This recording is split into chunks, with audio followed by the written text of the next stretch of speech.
বিশ্বনাথ পৌৰসভা প্ৰেক্ষাগৃহত উত্তৰ পূৰ্বাঞ্চল লোক কল্যাণ সমিতি বিশ্বনাথ জিলাৰ উদ্যোগত সামূহিক বিবাহ সংস্কাৰ উপলক্ষে এখন বৈঠক সম্পন্ন বিশ্বনাথ চাৰিআলি পৌৰসভা প্ৰেক্ষাগৃহত উত্তৰ পূৰ্বাঞ্চল লোক কল্যাণ সমিতি বিশ্বনাথ জিলা উদ্যোগত সামূহিক বিবাহ সংস্কাৰ উপলক্ষে বৈঠকখন সুচাৰুৰূপে সমাপন কৰা হয় এই সভাত বিশ্বনাথ জিলাৰ সভাপতি ভাস্কৰ হাজৰিকা সম্পাদক দিগন্ত বৰঠাকুৰ আদিৰ উপস্থিতিত উত্তৰ পূৰ্বাঞ্চল লোক কল্যাণ সমিতি আৰু বিশ্বনাথ জিলাৰ উদ্যোগত সামূহিক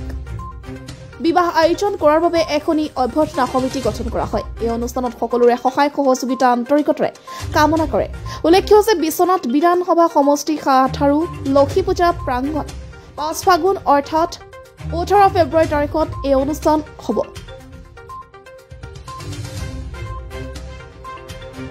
নমস্কাৰ আজি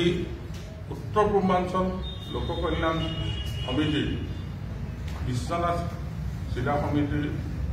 গঠন কৰা হ'ল তাত মই শ্ৰী ভাস্কৰ হাজৰিকাক সভাপতিত্ব আৰু দিগন্ত বৰঠাকুৰৰ সম্পাদকক দি এখন সামূহিক বিবাহৰ সমিতি গঠন কৰি দিয়া হৈছে এই সমিতি আজি 18 ফেব্ৰুৱাৰী 2025 চনত মুঠ 155 দম্পতি দৰা কইনা বিবাহ অনুষ্ঠিত কৰিব এই উপলক্ষে আজি এখন প্ৰস্তুতি সভা অনুষ্ঠিত হৈ যায়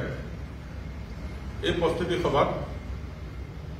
উত্তৰ পূৰ্বাঞ্চল লোক কল্যাণ পৰিষদৰ যোগেশ শাস্ত্ৰী উপস্থিত থাকে আৰু মুঠ 155 গৰাকী দৰা কইনা হিন্দু ৰীতি নীতিৰে বিবাহ অনুষ্ঠিত কৰাৰ সিদ্ধান্ত গ্ৰহণ কৰা হয় ধন্যবাদ Chandra Soren's report, The Northeast Times.